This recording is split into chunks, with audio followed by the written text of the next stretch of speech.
My name is Mingyu, currently the chair of IEEE Student Chapter at the University of Manchester.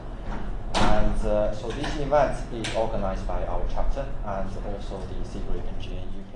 And during this seminar, we'll tell you about what's IEEE and what's CIGRE, and what is the structure of those professional bodies, and how the standards and technical brochures are developed, and how you can use it for an impactful research and some experience of getting involved with these professional bodies. And so our first speaker for today is Mr. James Hill. And James is currently a final year PhD student in the School of IEEE, and he's also currently the institution collaboration lead of CIGRE WG UK, and he was the chair of our student branch chapter in Manchester last year. And he's going to give you a quick introduction of what is IEEE and what's the CIGRE WG. Okay. Thank you. Yeah, so I'm going to do an introduction to professional bodies, and what that basically means, I'm going to take these two complicated societies, the IEEE and CIGRE, distill them down to something that's a little bit more basic, and then you can use that information moving forward through research, and then obviously as you progress through your career. And as you said, I do work for CIGRE UK NGN now, and I was previously the chair of the PES branch that was based here. So, brief outline, I'm going to go through some who's, what's and how's in terms of what these are and who these are, the professional bodies, how you can get involved and how you can use this for your research, and then I'll touch briefly on what professional bodies do, but the two following speakers will give you much more detail on that. So, I thought I'd ask you guys a question first. Who are some of the professional bodies, particularly ones that you might be interested in? There's two on the board for a clue. So we've got the IEEE and CIGRE, they're the two we're going to talk about today. Does anyone know what the IEEE stands for?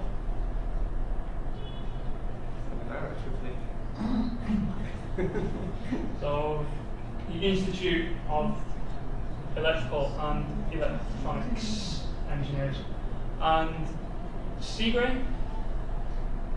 International, they call this an electric. Yeah, so it's the International Council on Large Electric Systems, and as you see, that doesn't spell CIGRE. That's because CIGRE was founded in France, so it's an inclusion of French, which is, I'm not going to try and pronounce my French, it's very good, but that's where it comes from. We've also got the IET. The IET is quite an important one for the UK, because if you're looking to get chartership as an engineer, the likelihood is that you'll go through the IET, especially as an electrical engineer. Some others we might come across, we've got the Institute of Mechanical Engineers, the Institute of Measurement and Control, the Institute of Chemical Engineers, which I'm a member of, that's my background, the Chartered Management Institute, which a lot of graduates go into management positions, so you may become part of this later in your career, and the Institute of Marine Engineering, Science and Technology, if you do offshore stuff, it might be of use. And then we also come across some bodies which are maybe not professional bodies, but they have technical output which is relevant. So we've got ANSI, which is the American National Standards Institute, ASTM, American Society of Testing and Measurement, BSI, British Standards Institution, and the IEEE, International Electrotechnical Committee. So they're really important for us to know, but we're going to focus on the first two, IEEE and CIGRE today. Yeah, so my focus is going to be on IEC and BSI. Yes. The standard side of it. So, like I say, I'm going to focus on the IEEE. I'll go through some IEEE stuff first, then CIGRE stuff, otherwise it's too much jumping about. But I'll go through the same stuff with both. So, the IEEE has a mission statement, and that's about the interesting part of that, which is to foster technological innovation and excellence for the benefit of humanity. But actually, that's a bit abstract. What does it really mean? It's a bit wishy-washy. So, we'll drill down into really what is the IEEE. So firstly, where is the IEEE? Well, we're here in the middle of this very large orange group, which is called Region 8, Africa, Europe and the Middle East. Where you see that it covers the entire globe, and actually America tends to dominate the IEEE. There's 6 regions within America, plus Canada, and then you get 3 big regions, Latin America, Asia Pacific, and EMEA. How many people, based on that graph or diagram, do you think are part of the IEEE?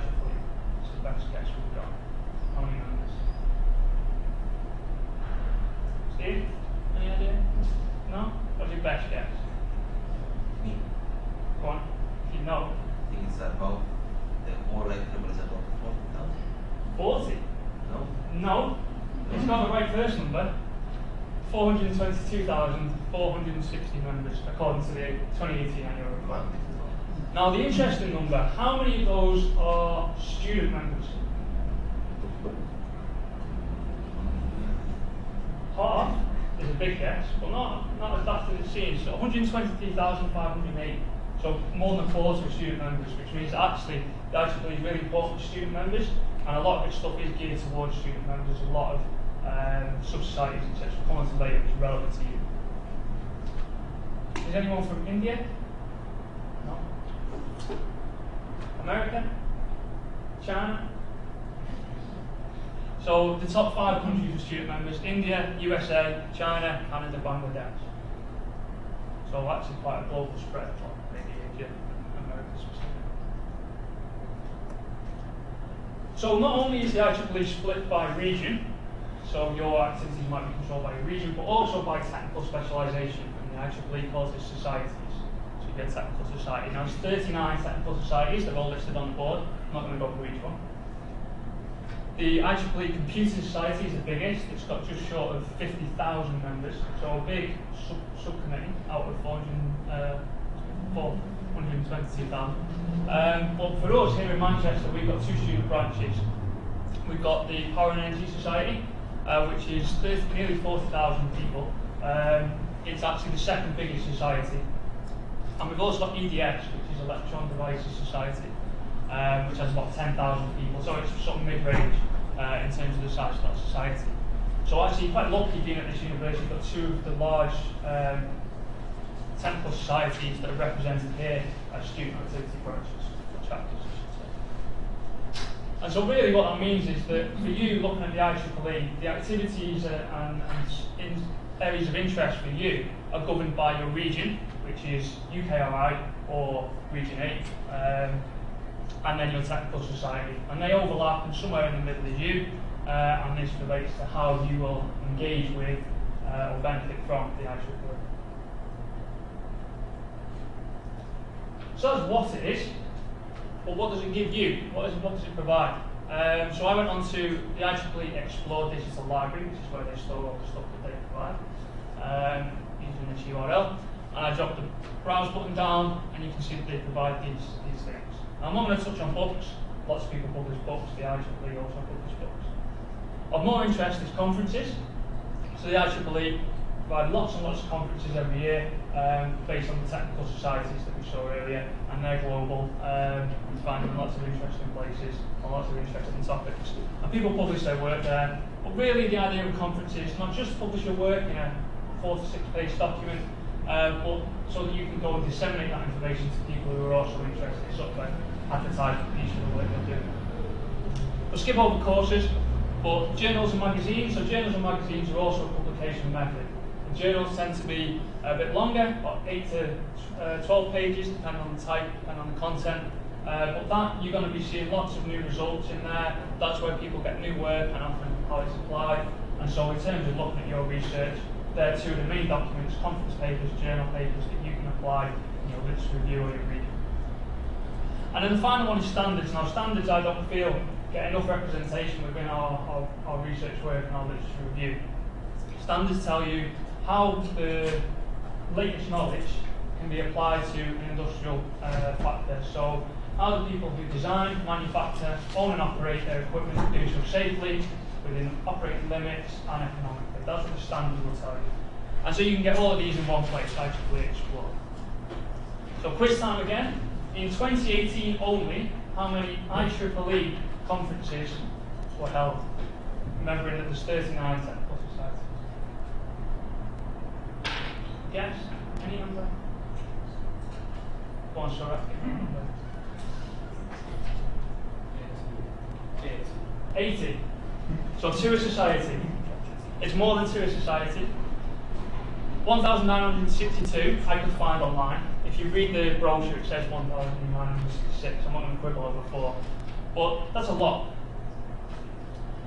How many journal papers were published only last year by the IEEE? Remember, there's 39 technical societies, but there's 422,000 members. Go on, Tim. What's your best guess? How many thousands? I'll give you a clue. It's in the thousands. 5,000? 50,000 is a good guess. 58,000, yeah. So it's a lot. So there's a wealth of information. If you think a conference may typically have 100 papers, depending on the size, could be a lot more, could be a bit less. There's a lot of articles coming out every year. This is just IEEE papers, and this is just for 2018. And then there's also 6,500 standards, so that's not a 2018 number, that's the total number. But when you think about the amount of electrical equipment that there is, it's quite a lot of standards, there's probably several for everything. Of that number, 121 were either new or revised last year. Now, remember this bit, for the benefit of humanity, that was in the mission statement of the IEEE at the start. Well, all the stuff we've covered so far is technical, and it's about how you can write literature. It doesn't really better society or humanity. But they do mean what they say. So there's also affinity groups. So if you join the IEEE, the affinity groups tend to be free to join. And I would just highlight two here that might be of interest to the guys in the room. So women in engineering, obviously, that's what it says on the tin. It's for women in engineering, promotion of women in engineering, they run activities, etc. But anyone can join their events, most of them. And then young professionals. Young professionals is really good actually for people coming towards the end of their research, I would suggest. It's good for writing a CV, it's good for plugging gaps in your competency, doing SWOT analysis, all that stuff that you don't want to think about in your first year, but by the time you're looking for a job might become important. So that's IEEE. So what about CIGRE? Now, I'm sure the other speakers will agree with me. CIGRE is a little bit more complicated than the IEEE. It's a closed sort of society and people get very confused. But actually, it works on a similar basis. So it's also got a mission statement. It also has a purpose and a vision.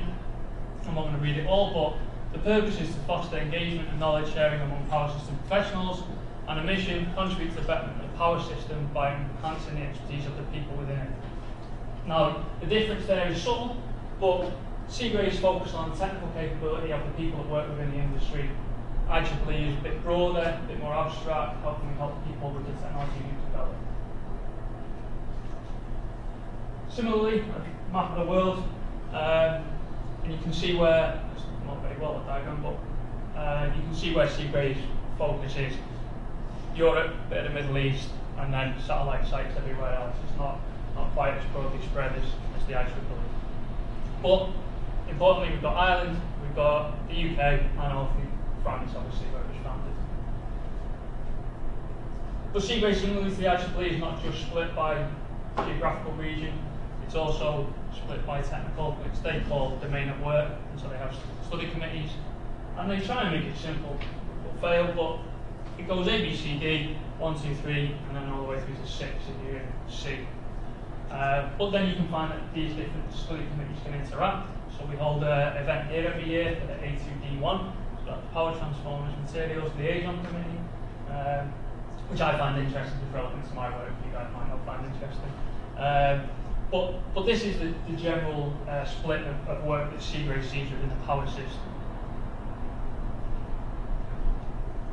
And so what does CIGRE give you? So we've seen what the IEEE gives you, standards, journals, conferences. Well, actually, CIGRE doesn't give you standards. Its journal is called CIGRE Lecture, so you can get publications through CIGRE, although you can only access that if you remember CIGRE. Whereas the IEEE stuff you probably get through the university library. CIGRE stuff is private for at least 3 years. They do green books. I'll be honest, I've never opened a green book, but they're sort of like textbooks, as far as I understand. But technical brochures, now this for me is a big difference between the two. This is the major benefit of CIGRE. Technical brochures are a sort of summary, almost like a literature review, of all the current papers at time of publication. And it's distilled into a manner where you can read and follow, rather than you spreading yourself out and trying to read every single paper and draw your own conclusions.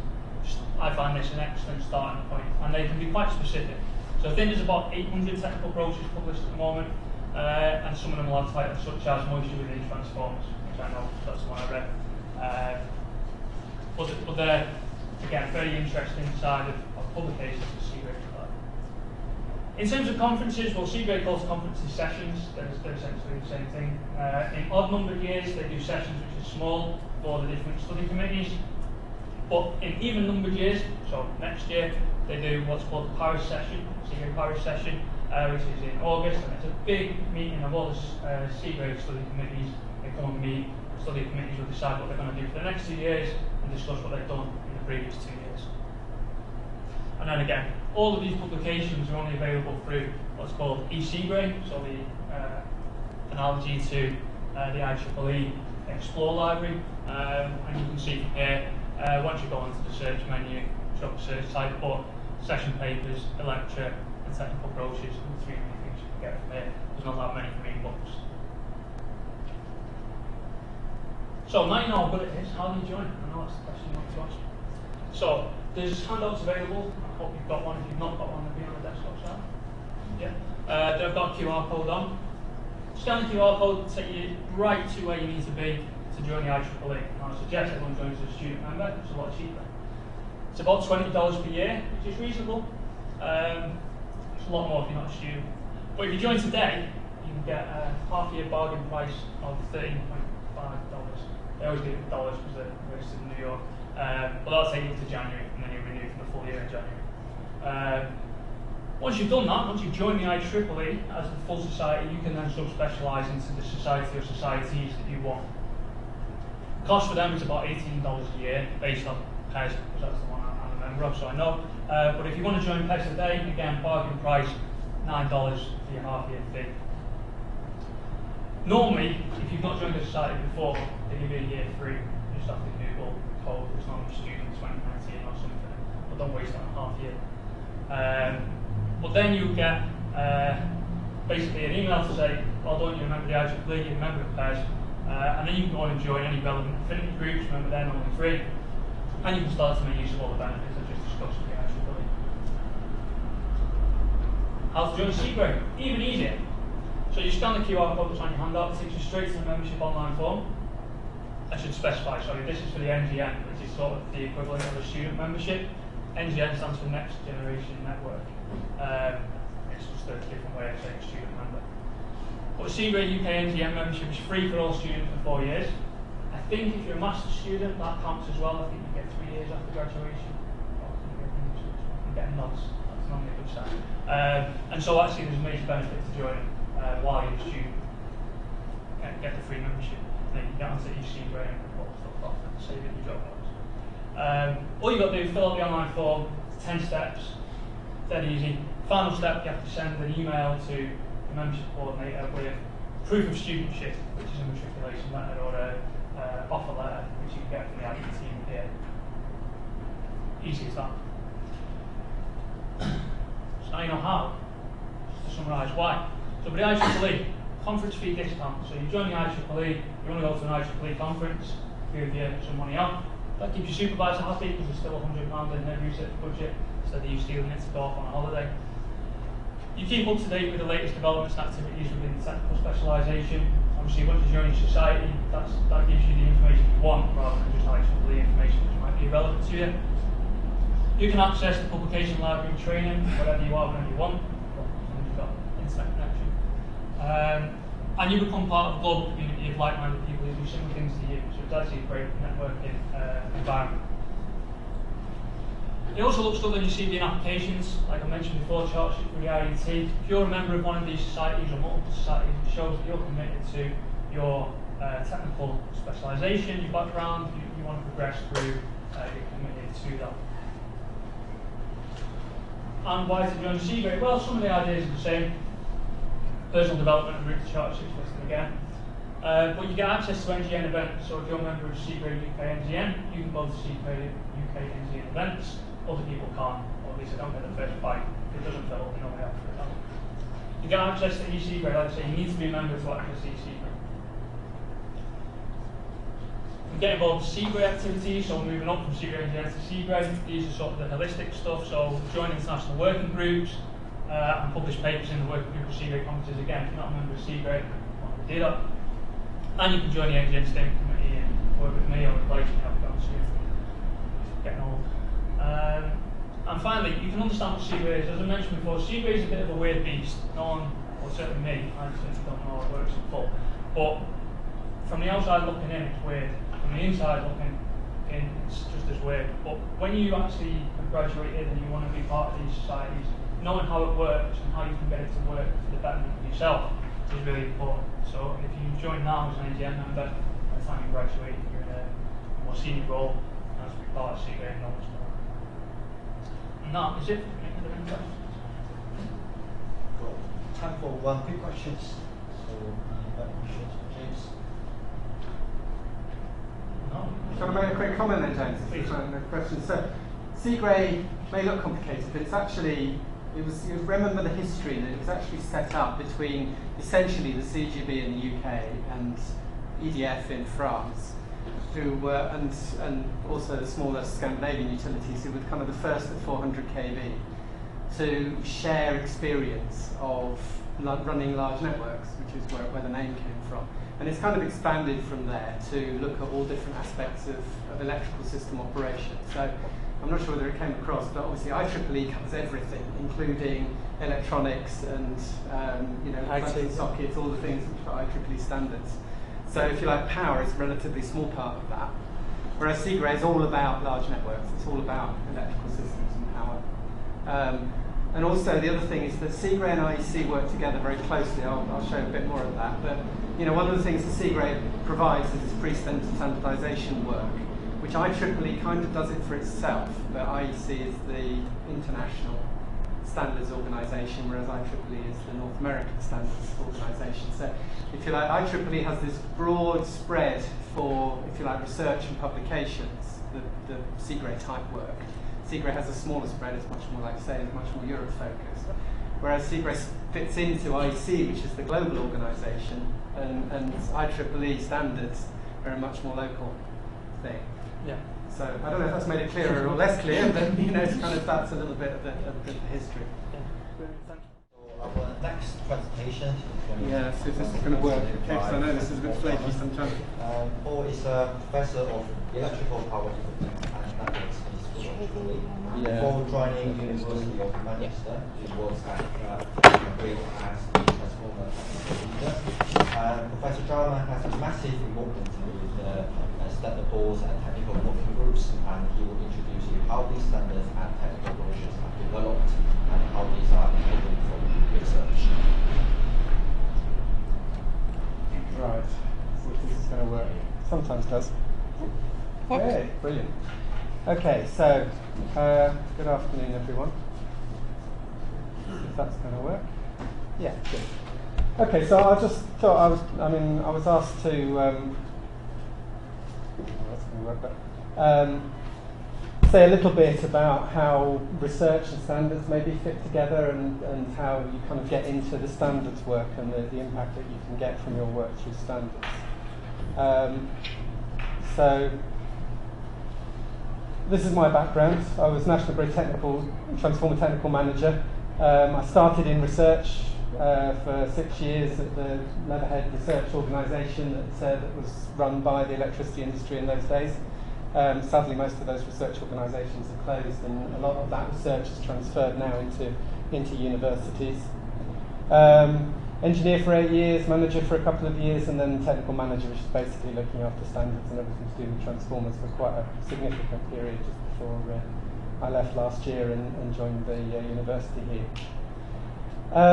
So for my sins, I was part of IEC for a lot of that time, culminating in 9 years as the TC14 Technical Committee Chairman. I'll say a little bit more about what that entails. But and also I've been involved with CIGRE as the UK regular member for A2, which is transformers, if you remember the picture that James showed earlier. And they kind of fit together, those roles, which is quite interesting.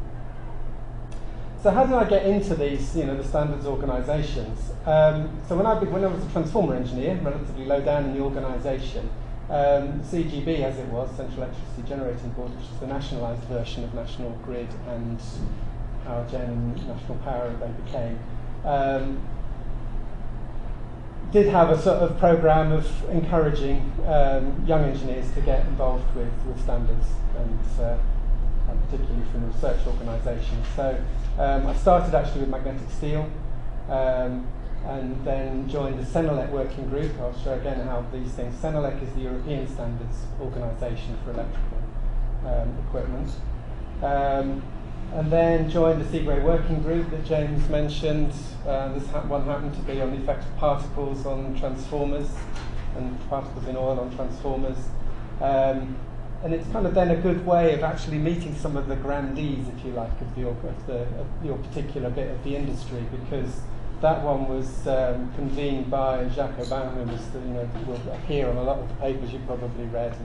And, you get the idea that actually the community is relatively small for each individual area that you might have looked at. So as a student, you kind of look at these papers and you think, gosh, all these people who wrote these papers, and you think they must be really inaccessible. But actually, if you join some of these working groups, and they do very much now encourage younger members to join these groups to sort of get a bit of succession planning, if you like. Then you'll find that actually you have direct access to some of the people that probably wrote the papers. And then that kind of moved on to attending a Merida colloquium, so saying every even year it's in Paris, and every odd year you get a smaller colloquium in somewhere else. So I ended up in Merida in Mexico, publishing a paper on something completely else. I think it was on asset management of transformers. But then we were looking about condition monitoring facilities. That led on to, I've got a case study. I'll talk about a case study in a minute about that. And then sort of one thing leads to another. Once you're in this organisation, you can you kind of get sucked into the vacuum slightly sometimes. And so I joined the maintenance team on reactors, which was a relatively small part of the whole transformer organisation, and then that led on to the full maintenance team on transformers, which is IEC 60076 Part 1. So I was a member in that, and now I'm actually the convener of that, but that led on to being the chair of the National Committee, which is the British Standards Institution, and then chair of the IEC Transformer Technical Committee itself, so that's chairing, looking after all the transformer standards for the world. Now I'll talk a little bit about the interaction with IEEE, because as I said before, you've got IEC is basically the world standards organisation. So everybody in, let's say, take China. Most of the IEC standards are translated into Chinese. The Chinese National Committee will add some parts to those, sort of flavour it, if you like, for the national requirements, and then publish basically the same document. IEEE traditionally has had a kind of parallel path in the US, which is obviously a huge market for electrical equipment. And that leads to a certain amount of tensions, because IEEE obviously has global ambitions, as well as IEC, and that there's a certain amount of tension. But at a working level, there's a very good cooperation between technical people on trying to harmonise the standards. So even if the standards are different, they should be technically equivalent. And we worked quite hard on that. So one of the things was I was with National Grid. National Grid obviously has interests in the UK and in the US. So it was kind of a professional ambition to try and bring IEEE and IEC together so that we could have a bit more global procurement activity to bring prices down and be a bigger player in both of those markets. And that led on so that, being that position of IEC Transformer Technical Committee Chairman also was an entry into other things like the development of the European Transformer Efficiency Standards, so legislation and if you like, direct access to government. So let's look at the motivations a little bit then, why people want to get involved with standards. From industry point of view, standards need to reflect their requirement, their particular requirement. So if you're a manufacturer, the last thing you need is a standard that rules out your product. So you need to be in there.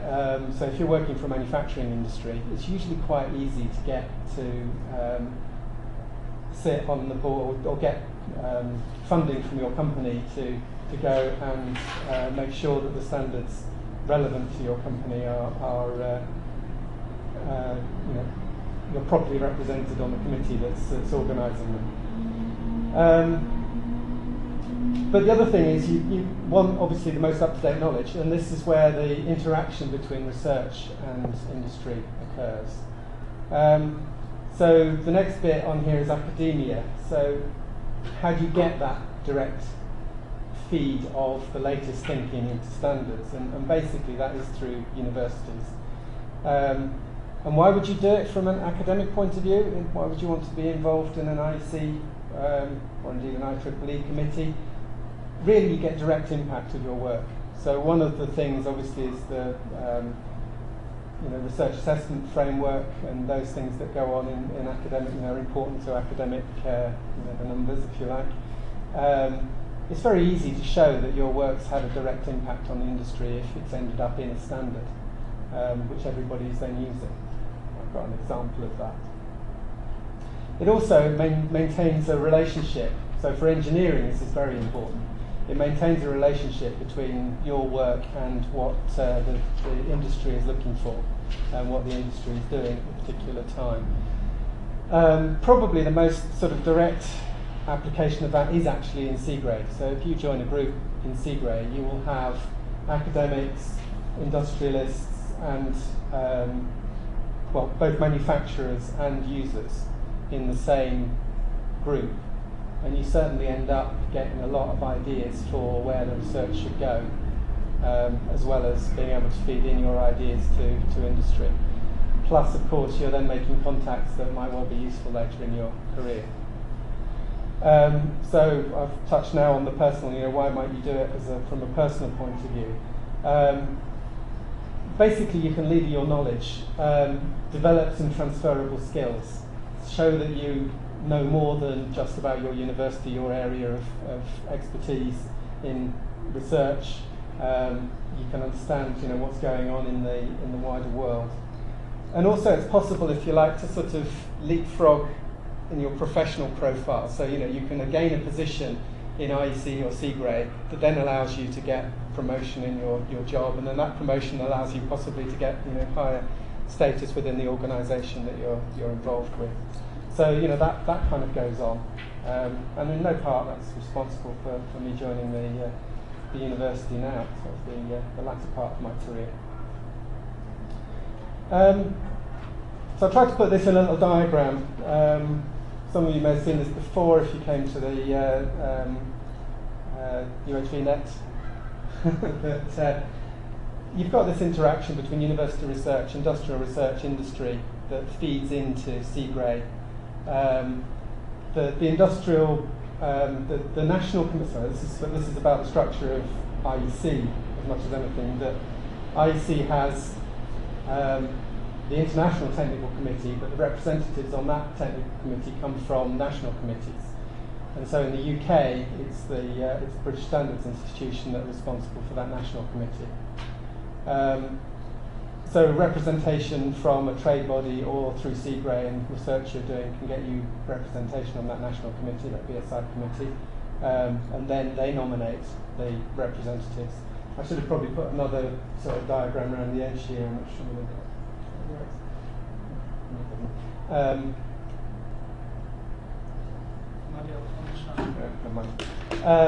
there should probably be a sort of a loop round that actually you can get into CIGRE or the IEC technical committee directly as an expert if you have some particular knowledge or expertise. So just to kind of illustrate this a little bit, again, you've seen this before if you come to UHVNet. I don't know how many, did anybody of you attend UHVNet this year? No? Good. Okay, so you won't have seen this before, James will have done. So one of the case studies I put together, frequency response analysis. So for those of you who don't know, so anybody who's not involved with transformers probably won't know, this is a method of measuring the frequency response of a transformer in order to detect movements, distortions within the winding inside the transformer. So it's basically a condition assessment technique for finding out whether your transformer's been damaged by a short circuit or a fault. And it's very simple. In principle, you apply a sweep frequency generator to one terminal of the transformer and measure the voltage of that terminal so that you know what's gone in, and you divide that by the voltage coming, or use that as the denominator for the voltage coming out, so that you get a frequency response, which looks something like that. So you've got frequency in megahertz across the bottom there, up to sort of lower megahertz is the normal range, and then you've got amplitude on a log scale at the left-hand side there. And you can see the transformer has a lot of resonances and complication in that. And from those, you know, it's basically been a rich source of research as to understanding all those resonances and what they mean for understanding the transformer health. And that's what it looks like when you're actually doing a test on a transformer. So the bit from today's point of view, you know, this was a research topic, if you like, 1989, first research done in Canada and the UK, and also in Kema in the Netherlands. That took probably 20 years or so, actually, to get into a kind of final form. And then there was a CIGRE group established, so it was being used relatively regularly in the industry, but there was no consensus on how to do it, and how to, you know, what were the right techniques to use this method. So the CIGRE Technical Committee, Study Committee, established a working group in 2003 to look into sort of all aspects of this technology and make recommendations for kind of pre-standardization, see whether a standard could be made for this. That brochure was published. I should say, in parallel with that, and something that I was able to do when I was working for National Grid was actually sponsor research at the university, so that we had, you know, if there were questions in that working group that couldn't be answered immediately, we could put that to, you know, sort of quick research questions. So that has worked very well, actually, and it gives you a good insight into how these things, you know, that relationship between research and the groups. So that came out. The brochure was published in 2008. And immediately we established an IEC group on the measurement, and then a few years later that standard was published. So this is kind of a timeline of how you get all the way from, if you like, the basic research through to a published standard. And now actually we're going around it again to look at interpretation, have a standard for interpretation, because the initial standard was about how to do the measurement. I'll mention a couple of other case studies that I've been involved with that kind of say the same thing. So transformer condition monitoring. Again, we started with research. In fact, Professor Wang, many of you will know, her PhD was, her first research at Manchester was to do with partial discharge monitoring transformers, and that was involved then with the CIGRE group, some research, and that has now fed into the previous revision of the main standard for transformers to give an informative annex. You know, these are the things that you might incorporate in your transformer to do condition monitoring. And now we're just convening the new revision of that standard, which will have, after some years of experience of that informative annex, probably a normative process to say exactly what those facilities for condition monitoring should look like on a new transformer. So, you know, you kind of move from research again to, if you like, information for the industry to actual requirements for the industry. The example I've got here of phase shifting transformers was one of how IEEE and IEC can organise themselves to get harmonised standards. It was one of the first harmonised standards that you can look up, IEC, IEEE 6007, 1202. It's a very long number because it has to fit into both IEC and IEEE numbering schemes. But it is possible to get a bit of transatlantic cooperation going. And the other thing that we put into our kind of research impact statements here is use of ester liquids at high voltage. That, again, that was research that started here largely and has migrated into standards, and something that we're going to incorporate into the new transformer standard. I think in view of the time, I'll probably not say too much more, but I will just show up this slide here.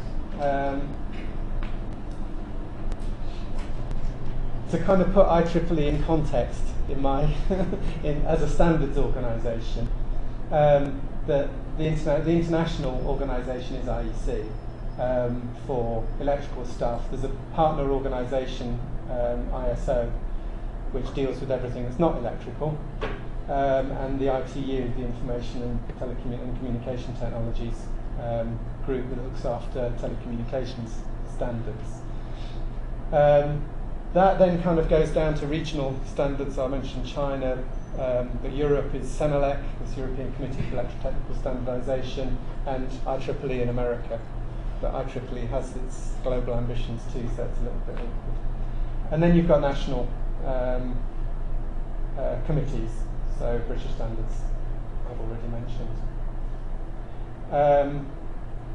I'll flip over that one, but I did just want to say, because this is about the International Electrotechnical Commission, IEC.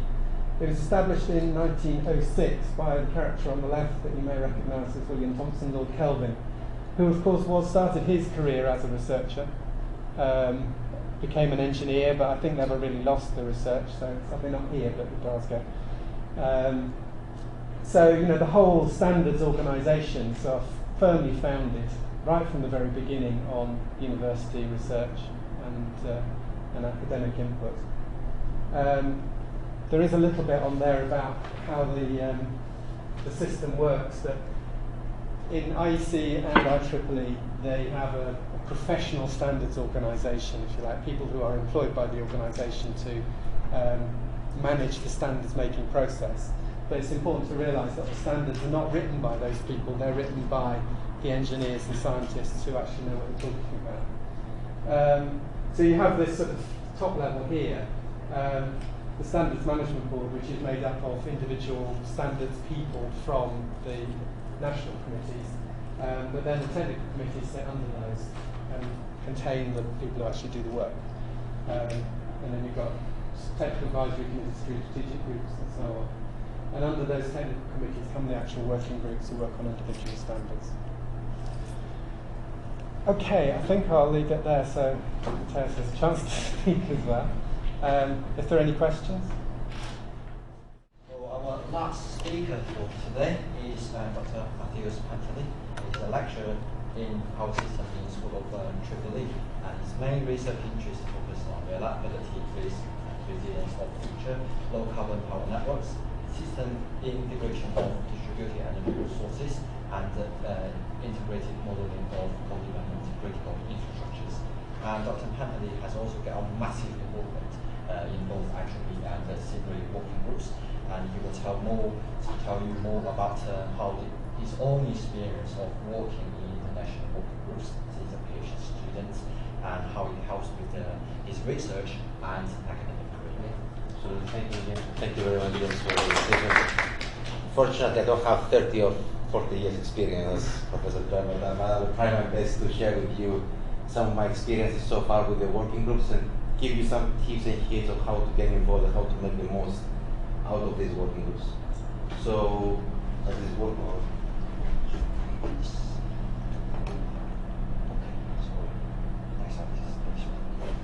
Okay.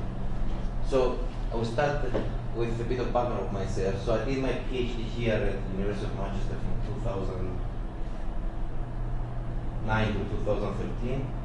Then I worked for some years as a postdoc here, and then as a fellow at the University of Cyprus, where I'm from, and after joining the university as a lecturer in February 2017.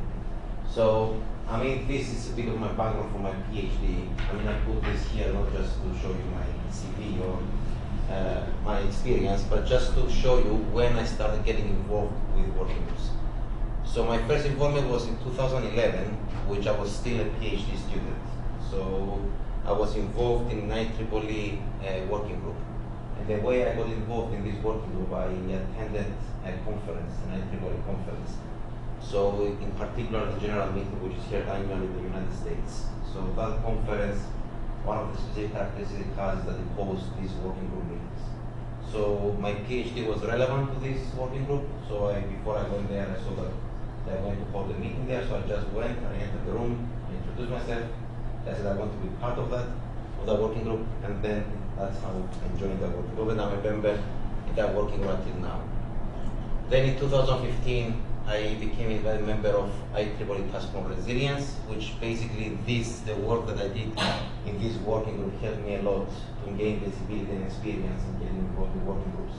So I get an invitation to join another working group in IEEE.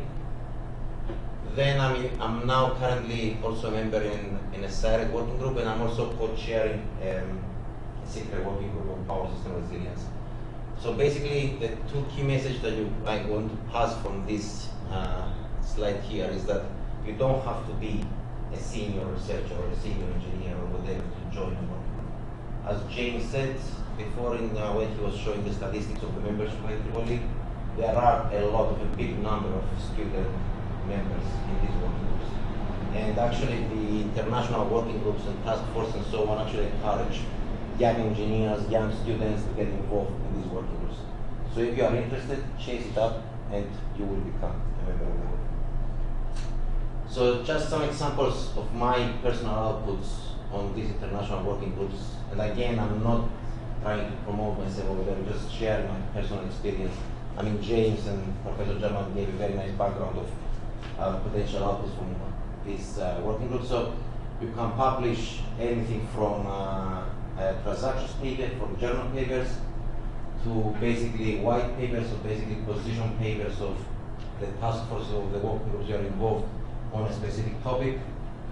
You can publish technical reports and technical brochures, as well as more smaller position papers, reference papers, as they are called in CIGRE, on a specific topic. So particularly this contribution, which is very recent, for example, is just a 2-page document, which basically expresses the opinion of these specific people within the working group on a specific topic. So I mean, all of this together helps you gain a big visibility and a big, global vision and impact of your name as a researcher or as an engineer or in general in your role. So some of the benefits that were already mentioned. The first I want to highlight is that you get first-hand interaction with world-leading experts in your research area. So basically, in these working groups, I mean, besides the young and the less experienced, let's say, student members or NGN members that James was talking about, you also have the experience to interact with more experienced and more knowledgeable people like Professor Jarman, for example, in this working group. So just an example of the working group I'm chairing now is CIGRE. It has 49 members, ranging from utilities, consultants, academics, whatever the background you can imagine, from 23 different countries. So basically that gives you a big benefit in improving your technical knowledge on your specific topic, but also see different perspectives that you haven't thought about, which can help you in your research and your profession in general. So imagine all these people sharing their own personal experience, their own point of views, from their own role within their company, but also from their own country, which changes a lot the way you see things and you approach your role. You will have many opportunities to contribute to working group technical outputs. I just mentioned some examples there. And as I say here, it will help you enhance a lot your national and international profile as a researcher. It will help you enhance visibility of your work. So further to the working group technical outputs, these working groups, they frequently plan different meetings on different sessions, different symposiums, conferences, and so on. So if you are interested, so basically what we did in the CIGRE working group with the CIGRE symposium in Aalborg in Denmark about a month ago. So when we were planning the contribution of our working group there, we asked the working group members who is interested in presenting in a tutorial session on behalf of the working group. So if you say yes, then you will get a chance to go to that symposium and represent the working group, but also give you a chance to promote yourself in the engineering community.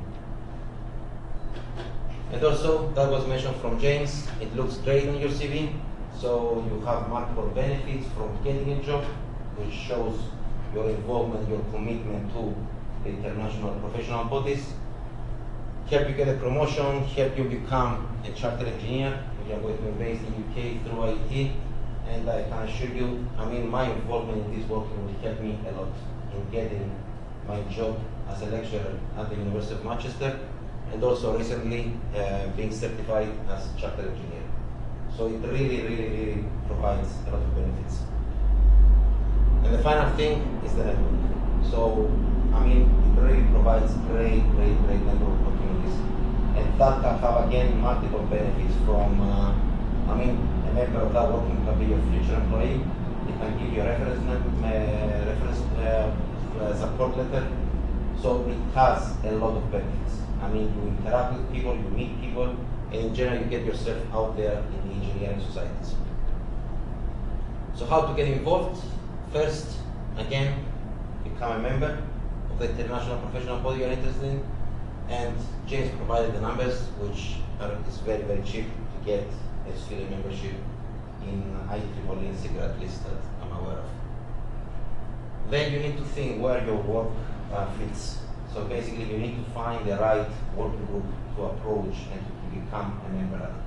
So the membership, so basically the technical committee and so on was shown in the previous presentations.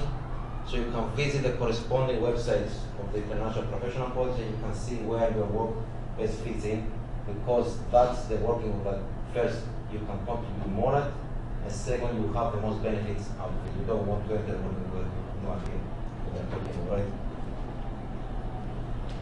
So you have to keep an eye on potential opportunities. I mean, if you join the mailing list of CIGRE, for example, CIGRE UK, they regularly circulate some emails that working group or that committee or whatever is looking for members. So that might be a route to getting into these working groups. Or again, as I mentioned before, if you go to a conference or an event in UK or whatever, that there is a working group meeting, you can go introduce yourself, you can talk about yourself and express your interest, or you can simply talk to your supervisor. I mean, it's something that I did when Peter Crossley was supervising my PhD back then, and it's something that really helped me a lot in getting involved in these working groups. And finally, don't be shy. Okay? It hasn't been many years that I was at your place. When I was an MSc student, when I was a PhD student, so I was looking at these working groups and the senior colleagues, the senior academics, the senior engineers, and I was thinking, oh, these are very knowledgeable people, they sound like gods or whatever. So I was a bit shy of approaching them and talking to people. Don't be. Okay? Just approach people, introduce yourself, express your interest, and believe me, I mean, you might get some rejections, which I did as well, but at some point, you will find someone that will believe in you, let's say, and post you in one of these working groups or in their network in general. But, don't be shy, but you have to be well prepared to sell yourself when you actually are going to meet someone. So I don't know if you ever come again across this 1 minute elevator pitch. So the idea of this is if you're sharing the elevator with someone and you're going down to 10th, 15th floor or whatever, and you have 1 minute to introduce yourself and to sell yourself. Okay? So this is something that I wasn't advised to prepare, so I have to be honest, when in many occasions where I was meeting people, I didn't know what to say. So I was approaching them and I was, I was like, Mathaios Panteli. So basically, my advice would be to, when you live here, just go home or wherever you're going to go, and just think about this 1 minute pitch about yourself. So basically, you need to clearly say, of course, your name, your affiliation, and your role within your organization. You have to say clearly what your research area, or again, what your role and responsibilities are in your organization. It would be good if you have some clear impact of your work in order to basically impress the other person. So you will not be just another, let's say, engineer or researcher that just introduced himself. So anything for publication, talks, contribution to previous, working groups, technical brochures, reports, or whatever you have to just say in a few words to impress the other person. And also, and very importantly, what you would like to ask or achieve. So you need to have a target before you either stop someone in the corner to talk to in a conference or whatever, or when you send an email. So you need to have these points clearly laid out in your mind before you approach someone. That's a mistake that I was doing, and that's, I think, it's something that is one of the main reasons that many of the casual approach people didn't really work. Okay, and another tip, always have a business card with you. So, so for example, in a conference where there are hundreds of thousands of people, I mean, especially with the senior, the high profile academic or research that everybody wants to talk to, they talk to hundreds of people. So unless you have a business card and you give them your contact details, they will forget about you. I mean, they will leave the conference and they will never remember who they talked to or who was that person that looked interesting to follow up with. So first, have this 1 minute elevator pitch to sell yourself, and then if you manage to do that well and you also give the business card, then you hope that it will lead to something. Okay? So you became a working group member, so what do you do then? My first advice is that you do not be a passive working group member. Okay, so do not enter a working group member just for the sake of saying that you are a member of a working group of an international body in general. So make yourself known in the working group. For example, participate in the tech calls, reply to emails that they will be sent, so make yourself visible within the working group. Then make yourself available to the working group chair. So for example, sorry, to go back on that, yeah. So for example, if there's a task from the working group, it has to just be achieved. So if there's a report that has to be prepared or a presentation or whatever, and the working group chair or co-chair are asking for interest from the members to contribute to that. If you feel, only if you feel that you can do that, just put yourself there, out there. Just say that I will do it, but make sure that you promise less and deliver more, not the other way around. Okay? Just make sure that you can deliver what you're promising, because otherwise you will not be trustworthy. Okay? Within the working group and in general, in the engineering society. And the engineering society might have 500,000 members in IEEE, but it's not that. So basically, as I said, promise less and deliver more, not the other way around, and that will help you become a trustworthy and a work group member that actually can be trusted, the work group chair can rely on, and in general, if you are that work group member, you will be a significant part of all the technical outputs of the working group. So your name will be on the outputs of the working group. Take a role in the working group if you feel you can do it, both from capabilities-wise and time-wise. You may not have the time to do it. For example, I mean, there are different roles in the working group. For example, a secretary, which might just be organizing the meetings, holding meetings, and so on. But again, this will help you gain visibility within the working group, of course, with more responsibilities. But the most important thing is enjoy it. To enjoy the working group, to attend the meetings, to attend the third course, to try to enrich your knowledge and your expertise in that topic, and just make the most out of the working group. Because as I said, I mean, these working groups are usually composed from people with varying expertise, varying backgrounds, and so on, so you have a lot to gain from these working groups. So concluding, getting involved in working groups has, as it was aforementioned, manifold benefits for your professional and personal development. As I said, this is something that is really, really important, and this is something I'm recommending to my PhD students and researchers as well to have. Just think, I mean, just write down 1 minute each about yourself. That's really, really important in everything. Not just about working group, but in everything. If you want to land a job, for example, you see a potential employee somewhere in an event, you need to have that pitch to sell yourself, to promote yourself. Then if you would like to actively contribute, as Professor Jarman was saying, you need to be ready to devote time to the working group. Okay? So you need to think a bit wisely when it will be the best time for you to get involved in a working group. Okay? If at the period of your life you have different targets and you think you don't have the time to do that, then it might be better if you wait a bit to become a working group member. And just think which international body is the right place for you. I mean, it was mentioned before that IEEE covers more or less everything in terms of membership, as well as academia, industry, and so on. CIGRE if I'm not mistaken, Paul is more industry oriented, isn't it? No, I think CIGRE is a good partnership really between manufacturers, users, and academia. Okay. Most of the working groups, I think, are fairly evenly split. Yeah, I mean, in our working group, I mean, okay, yeah, you're right. Oh, think about it, yeah. Yeah, to have 1/3 of academia, 1/3 of, yeah, actually you're right. But it used to be more industrial, isn't it? So the thing that's been difficult in the last few years is that the uses, I mean, particularly in utilities, it's been harder and harder to get people who've got kind of tradition these days to pick up. So it's because of the pre-standardization, but there's a period of years. I think utilities are getting harder and harder for them to invest the time for their staff in something that's going to bear fruit in a standard in some years' time. But usually you get a good, so I was trying to say you get this good balance and a good conversation generally between users, manufacturers, and yeah, I mean, I really enjoyed it. I mean, I'm learning a lot from that CIGRE working group now. And as I said at the beginning, just keep that in mind that you don't have to be a senior researcher or academic or in general to be a working group member.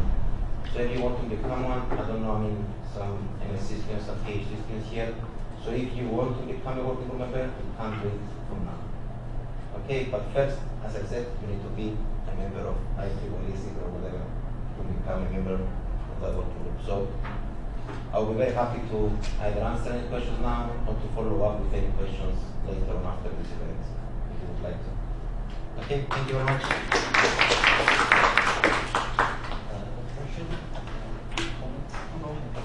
So you were part of a working group during your PhD.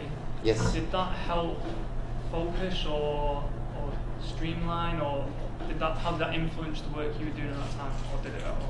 Actually, one of the chapters of my PhD was inspired from discussions within the working group. Yeah, so that's a very good question, actually. Yeah. So one of the last chapter, and if you like, the most important one, was inspired from discussion within the working group. So I borrowed an idea, and then I converted that into research. Yeah. And in the CIGRE working group, we have 3 PhD students, which are hopefully finding it interesting to their research as well. Yeah. Okay.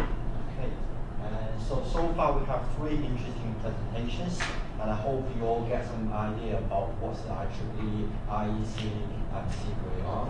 And also, I hope that you can find it beneficial, and also you are provided the information to step forward to join the international working groups to contribute to increase the visibility, help you research and future careers.